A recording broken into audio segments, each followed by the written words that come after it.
পশ্চিমবঙ্গ সরকারের online payment portal হলো government receipt portal system 2.0, যার সংক্ষেপে গ্রিপস 2.0।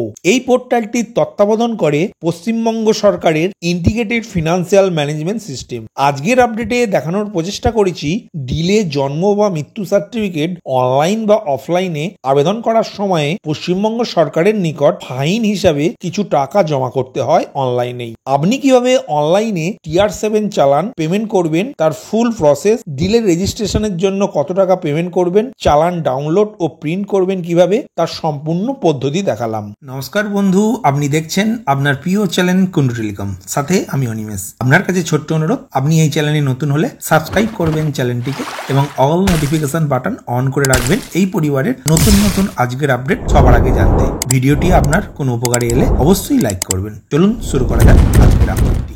TR7 চালান অনলাইন ফর্ম ফিল আপের জন্য আপনার কাছে থাকা মোবাইল, ল্যাপটপ বা কম্পিউটারের যে কোনো একটি ব্রাউজার ওপেন করে গুগলের সার্চ বাটনে গ্রিপস কথাটি লিখে সার্চ করলেই প্রথম যে ওয়েবসাইটটির লিঙ্ক দেখতে পাবেন wvifms.gov.in। এই লিঙ্কটির উপর ক্লিক করবেন। ক্লিক করার সাথে সাথেই গ্রিপস পোর্টালটি ওপেন হবে। এখন TR7 চালান কাটার জন্য পেজের পে নাও বাটনে ক্লিক করবেন। ক্লিক করার সাথে সাথে পরবর্তী ইন্টারফেস ওপেন হবে। এখানে মোবাইল নাম্বার ঘরে আপনার কাছে থাকা মোবাইল নাম্বারটি লিখবেন, এরপর জেনারেট ওটিপি বাটনে ক্লিক করবেন। ক্লিক করার সাথে সাথে আপনার মোবাইলে একটি 6 সংখ্যার ওটিপি আসবে। এই ওটিপিটি স্ক্রিনের ওটিপি ঘরে লিখে সাবমিট বাটনে ক্লিক করবেন। ক্লিক করার সাথে সাথে ইনফো বলে একটি পপ আপ মেসেজ দেখতে পাবেন। এখানে পে উইদাউট রেজিস্ট্রেশন আর রেজিস্ট্রেশন নাও এই দুটি অপশন দেখতে পাবেন। অর্থাৎ আপনি TR7 চালান কাটার জন্য এই গ্রিপস পোর্টালে আপনি রেজিস্ট্রেশন করে পেমেন্ট করতে পারেন অথবা রেজিস্ট্রেশন না করেও পেমেন্ট করতে পারেন। আমি এখানে পে উইদাউট রেজিস্ট্রেশন বাটনে ক্লিক করে গ্রিপস পেমেন্ট অর্থাৎ TR7 চালান কিভাবে কাটবেন সেই পদ্ধতিটি দেখালাম। এখন পে উইদাউট রেজিস্ট্রেশন বাটনে ক্লিক করবেন। ক্লিক করার সাথে সাথে গাইডলাইন্স ফর ডিপোজিটর বলে একটি পপ আপ মেসেজ দেখতে পাবেন। এখানে সিম্পলি অ্যাকসেপ্ট বাটনে ক্লিক করবেন। ক্লিক করার সাথে সাথে এই ধরনের একটি ইন্টারফেস ওপেন হবে, যেখানে ডিপোজিটর নেম ঘরে আবেদনকারীর নামটি লিখবেন। ফোন নাম্বার ঘরটি অপশনাল, আপনি লিখতেও পারেন নাও পারেন। ইমেল আইডি ঘরে আপনার ইমেল আইডিটি লিখতেও পারেন নাও পারেন। অ্যাড্রেস নাম্বার 1 ঘরে আবেদনকারী স্থায়ী ঠিকানাটি এখানে লিখবেন। অ্যাড্রেস লাইন 2 এই ঘরটি লিখতেও পারেন নাও পারেন। এখন পেজটি স্ক্রল করে নিচের দিকে আসবেন। এরপর স্টেট অংশের ক্লিক করলে বিভিন্ন রাজ্যের নাম দেখতে পাবেন। তার মধ্যে থেকে ওয়েস্ট বেঙ্গল কথাটি সিলেক্ট করবেন। এখন পিনকোড ঘরে আবেদনকারীর ঠিকানার পিনকোড নাম্বারটি লিখে নেক্সট বাটনে ক্লিক করবেন। ক্লিক করার সাথে সাথে অ্যালার্ট বলে একটি পপ আপ মেসেজ দেখতে পাবেন। এই মেসেজের কনফার্ম বাটনে ক্লিক করবেন। ক্লিক করার সাথে সাথে ডিপার্টমেন্ট ডিটেলস পেজটি ওপেন হবে। এখানে অর্গানাইজেশন নেম ঘরের ড্রপডাউন মেনুতে ক্লিক করলে বিভিন্ন ধরনের অপশন দেখতে পাবেন। এর মধ্যে থেকে জুডিশিয়াল কথাটি লিখে সার্চ করে জুডিশিয়াল অপশনটি সিলেক্ট করবেন। এখন সার্ভিস অংশের ড্রপডাউন মেনুতে ক্লিক করে registration of death, birth and licence fee of law clerk এই অপশনটি সিলেক্ট করবেন। সিলেক্ট করার সাথে সাথে ইউজার টাইপ বলে একটি অপশন ওপেন হবে। এই অপশনের ড্রপডাউন মেনুতে ক্লিক করে ডিপোজিটর অপশনটি চুজ করবেন। এরপর REF নাম্বার বলে একটি অপশন ওপেন হবে। এই অপশনে জন্ম তারিখ বা মৃত্যু তারিখটি লিখবেন। এরপর প্রসিড বাটনে ক্লিক করবেন। ক্লিক করার সাথে সাথে পেজের নিচের দিকে কতগুলি অপশন ওপেন হবে। এখন পিরিয়ড ফ্রম অংশে ক্লিক করলে একটি ক্যালেন্ডার ওপেন হবে। এই ক্যালেন্ডার থেকে আবেদনকারী অর্থাৎ আপনি যে তারিখে এই TR7 চালানটি কাটছেন সেই তারিখটি সিলেক্ট করবেন। এরপর পিরিয়ড 2 অংশে ক্লিক করলে আবারও একটি ক্যালেন্ডার ওপেন হবে। এই ক্যালেন্ডার থেকে আপনি যে তারিখে আবেদন করছেন তার ঠিক 1 মাস পরের তারিখটি সিলেক্ট করবেন। রিমার্কস অংশে আবেদনকারীর যে পঞ্চায়েত বা পৌরসভা বা মিউনিসিপ্যালিটিতে আবেদন করছেন সেই পৌরসভা বা মিউনিসিপ্যালিটি বা পঞ্চায়েতের নামটি লিখবেন। এখন নেক্সট বাটনে ক্লিক করবেন। ক্লিক করার সাথে সাথে সার্ভিস অ্যান্ড ট্যাক্স ডিটেলস পেজটি ওপেন হবে।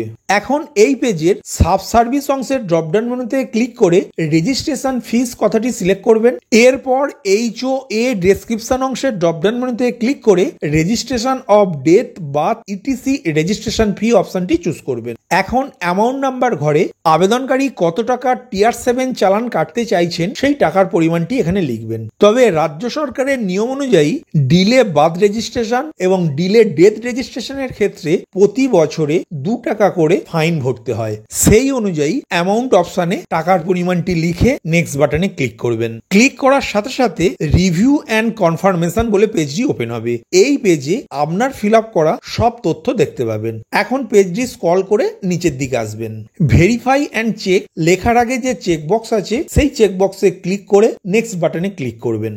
ক্লিক করার সাথে সাথে পেমেন্ট মোড পেজটি ওপেন হবে। এখন পেমেন্ট মোড অংশের ড্রপডাউন মেনুতে ক্লিক করে online payment, counter payment, online central government payment, NEFT, ECS, RTGS অথবা ডেবিট কার্ড পেমেন্ট, এই 4টি অপশনের মধ্যে থেকে যে কোনো একটি পেমেন্ট পদ্ধতি বেছে নিয়ে টিআর 7 চালানের পেমেন্টটি সম্পূর্ণ করতে পারেন। তবে এখানে সিম্পলি অনলাইন পেমেন্ট অপশনটি চুজ করবেন।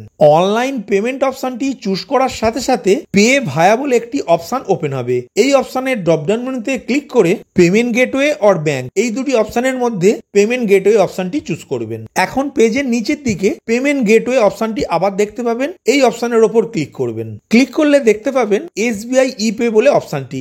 এই অপশনটি চুজ করার পর পেজের নেক্সট বাটনে ক্লিক করবেন। ক্লিক করার সাথে সাথে সাকসেস বলে একটি পপ আপ মেসেজ দেখতে পাবেন এবং একটি জিআরএন নাম্বার দেখতে পাবেন। এই জিআরএন নাম্বারটি অবশ্যই খাতায় লিখে রাখবেন। এখন এই পপ আপ বক্সের ওকে বাটনে ক্লিক করবেন।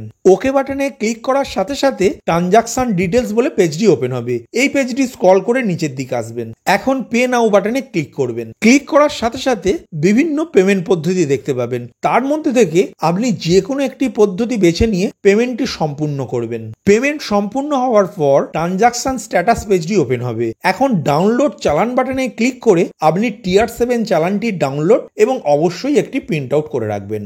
আশা করি এই ভিডিওর মাধ্যমে আপনাদেরকে বোঝাতে পারলাম অনলাইনে টিআর 7 চালান কিভাবে কাটবেন, কিভাবে পেমেন্ট করবেন, কোন পেজটি ডাউনলোড এবং প্রিন্ট আউট করে নিজের কাছে রাখবেন তার সম্পূর্ণ পদ্ধতিটি।